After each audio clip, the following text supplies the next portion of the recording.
Hey there. So I am coming to you tonight from the schoolroom floor because it was just the easiest place for me to set up right now. Because I keep getting asked how I get it all done.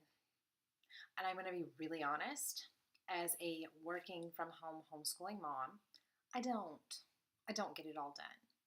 I don't get it all done all the time, and there's often a cycle of things that are allowed to go to the back burner. Um, My house is not always spotless. Most of what you will see on the blog, Instagram, you'll see more of the real life stuff, but most of the pictures that you'll see on the blog have been cleaned just prior to being photographed because that's just how it works. We live here. This is our house. Pictures outside are a lot easier to deal with because then you don't have to worry about Mr. F dumping out the big box of Connects just before you want to take a picture, or the kitchen being wrecked when it's time to film Cooking with Chef Teddy. So that's the honest part of it. There are some things that I think are absolutely necessary for work at home homeschool moms. And for me, there's 5 that I have to have all the time.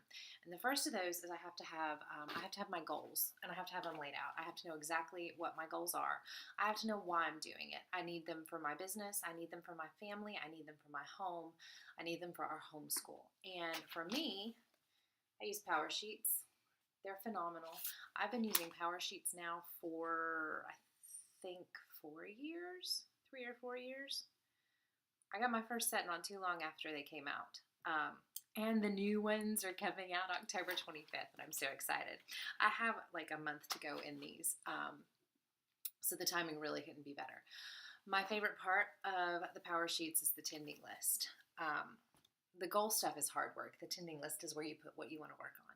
But having my goals laid out, my whys, my action steps, so that I know exactly what I need to do to get from point A to point B. And if it's a big distance between the two, then I break it down into smaller segments. And that's what the action steps are. Having your goals is imperative. You have to know where you want to go, what you're looking to do. You have to know this for your home. I mean, if you're wanting to be a gourmet chef 3 nights a week, then you need to make sure that you have that time in your schedule for that, and that you've not accidentally scheduled a conference call or forgotten about Awana, or your co-op meeting at 6 o'clock the next morning where you're providing the breakfast. So you have to have your goals, and you have to know how you get from point A to point B. The next thing that you have to have is planners to keep everything scheduled. I have my Charlotte Mason homeschool planner here, and of course, with our little lesson plans in here. I also love the months because they all have these wonderful little Charlotte Mason quotes. But the quarterly planning in here allows me to keep a handle on what we're doing in our homeschool. My goals for our homeschooler and my Power Sheets, my homeschool plans and forms and things that we need to keep up with in my homeschool planner, and our morning time plans are even here in the back. I'll drop a link so you guys can see how I have my planner set up for that, to give you some ideas for setting up your own homeschool planner. I have a separate planner for life and home and everything else, and yes, that's Hogwarts on the front. You can get this planner cover at Etsy. But it's imperative for me to have 2 separate planners.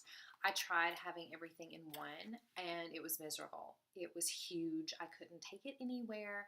I couldn't use my little discs with it because it was so full, and things just fell out all over the place, even with pockets. They came out. It was terrible.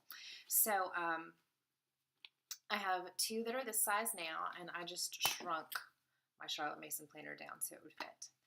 But keeping our home schedule and my business schedule and my life planner and then our homeschool stuff in our homeschool planner has really helped me make everything more manageable. The third thing that you must have as a work-at-home homeschool mom is what I like to call soul fuel. So for me, and everybody's different. Just knocked over my water there. Yeah, real life here. So I have to have my Bible time, and I love how simple the Write the Word journal is from the Cultivate What Matters shop. So I do this in the mornings, usually. If I don't get to it in the morning because the day gets away from me, or, there's some sort of emergency in the morning, like a huge glass of water was dropped first thing this morning. I hadn't even made it to the coffee pot yet, guys. I'm serious. And so it was quite a mess all over the chairs and the hardwood floors. And of course, the boys thought it was funny. I didn't think it was funny, but I hadn't had my coffee yet. So that was this morning, and so I'm actually going to do it tonight before bed. But having that time is important for me. One of the other things that I do is I do Bible journaling from time to time. I am not as regular with it as I would like to be. Mainly because it takes longer, and I'll be honest, I don't always feel like I have the time to finish a page that I want to start, and I'm one of those people, I have to finish what I start. I am a Christian, so this is what my soul fuel is. If you're not, your self-help books, your yoga, your exercise, which is a big one too, whatever it is that really just makes your heart full so that you can get through your day. That's what you need to make sure that you have if you're a work-at-home homeschool mom. You have to have that full cup, because you're pouring out into your business, you're pouring out into your home, you're pouring out into your kids, you're pouring out into your homeschool. All of this is pouring out and pouring out and pouring out. If you don't pour in, you're going to be empty. And we all know that when mama ain't happy, ain't nobody happy. So the fourth thing that you need when you are a work-at-home homeschool mom is something that makes your least favorite job more pleasant. I don't like to clean. I said it. I've never liked to clean. I'm just not a fan of cleaning. I love a clean house. I love clean clothes. I just don't like the act of actually having to, wash the dishes or mop the floor, or, especially when you have little boys, the bathroom. No, it's just not fun. So I have found that finding cleaning products that I love actually helps me get that done. It's kind of like Mark Twain, you eat the frog. Whatever you really don't want to do, that's the thing you do first. So I found some cleaning products that I adore. They're from Modere, which is a fantastic company. Everything there is really eco-friendly, but they smell amazing. So I actually look forward to getting all the dishes cleaned out of the sink and into the dishwasher, so I can run the dishwasher right before we have morning time in the morning, because then the whole kitchen and dining area smells like red pear magnolia, whatever that is. It's amazing, and it's just like this breath of delight. So I don't dread that so much. The dishwashing liquid is fantastic. The laundry detergent is a lavender scent, and it's amazing. The little packets are eco-friendly. It's all gray water safe, so I don't feel bad about using them. But it does. It makes everything smell so good. So I don't dread it as much. And then, you pull it out of the dryer when you've got a really nicely scented detergent, and you have that warm stuff, and it just smells so good. It's like a warm hug. And then comes the part where you have to fold it and put it away, or at least you're supposed to, right? So I use Method floor cleaner on our floors. We have hardwood through the house, and then we have carpet in the bedrooms, in the schoolroom. So the Method floor cleaner has almond oil in it. It smells so good. So anything that makes your chore that you don't like more pleasant, listening to audiobooks while you're doing windows, or just whatever it is that you don't like doing. If it's you don't like cooking, try some meal boxes. Those things are amazing. I'm serious. If cooking is not your jam and you're trying to save money and not eat out, try some of those dinner subscription boxes. Sunbasket is my favorite. Absolutely fantastic. Green Chef, I think, also just added some keto. We like Green Chef too, but Sunbasket is our favorite. So just find what works for you that makes whatever it is that you like about homemaking or business.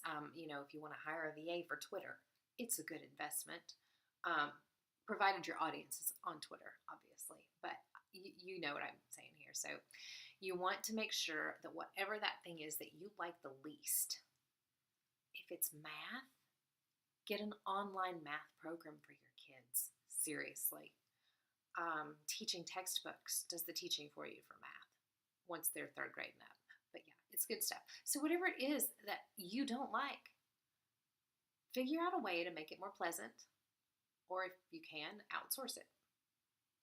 So the last thing that you must have as a work-at-home homeschool mom is margin. All that white space around the edge of your day planner doesn't have to be filled up. In fact, it shouldn't be. You should have one day a week as a work-at-home homeschool mom where you can wear pajamas if you want to. I know not everybody likes to do that. We like pajama days on Fridays. I mean, I really think everybody should have pajama days, but not everybody likes them. Unless we're doing a field trip, that would be awkward. So you need that white space. You need the time with your family. You need the time with your spouse. You need the time with your friends. Yes, I said it. It's okay to have a girls' night out. Seriously. We had one not that long ago with our Sunday school class, and it was so much fun. It was just nice to be out with the ladies, and, you know, the kids were taken care of. I didn't have to worry about them, and I just got to sit back and, you know, have barbecue and then walk around our downtown square, which is adorable, and go have coffee. Seriously, it was amazing. I felt like I was on top of the world, and I probably will for the next 6 months, and then I'll be ready for another one. But make the space.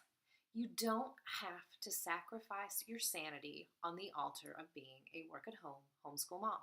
It's not going to all fall apart if you take a night off. Seriously. And on that note, I'm going to sign off.